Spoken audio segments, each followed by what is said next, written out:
Montana farmers and ranchers are known around the world for the high-quality crops and livestock they raise. MTN's Russell NEMETZ has more on growing opportunities for alfalfa growers.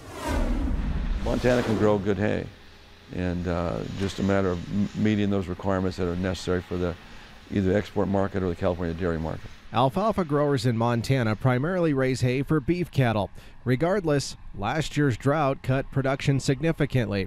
Seth HOYT is a hay market analyst and was a presenter at Alfalfa U this past week in Ogden, Utah, and says the jury's still out for this year's production. Because the fact that there's not many alternative crops for the growers to grow. In past years, they've had an option of growing corn or wheat or some other crops in the West, but those options just aren't there right now. That's why for growers like Eric LARSEN of Blackfoot, Idaho, it's important to attend events like this to gain more knowledge and become a more efficient and progressive farmer. Well, I think you almost have to, because our margins are so thin. You got to set yourself apart from your neighbor or the guy across the state. You got to be that much more better at what you do, whether that's better quality or something that just makes yourself stand apart from what other people do. In addition to domestic dairies, growing export markets for U.S. alfalfa like China and even Saudi Arabia are providing opportunities for growers. Export markets over the last 10 years has become a bigger part of the alfalfa market, and the demand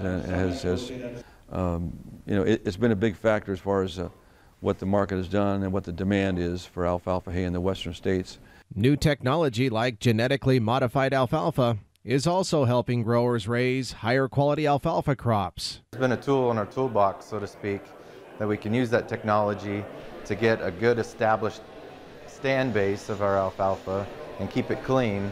And if we do that, then we don't have to apply as much chemical throughout the sequential years. As for alfalfa prices, early indications have both growers and analysts optimistic for 2018. The early contracts are starting off at a higher price, and so basically that, and the fact that California has less alfalfa acres than we've seen since 1919, so there's going to be more opportunities to sell hay into California in the coming years because of the pressures on alfalfa acres to decline.